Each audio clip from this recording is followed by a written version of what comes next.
Assalamu alaikum. My name is Rashid, and in this tutorial I will tell you that how you can use the option of merging the cell.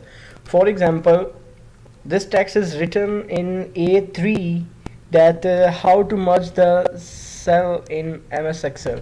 So if I want to merge these cells and show that text just like between that cell, so I will just select these cells and check the option of merge center, and the text will be in the center. Okay, so this is the way by which you can select the cells, and I will do that here as well. And if I want to make this cells like 1 2 3 4 5 6,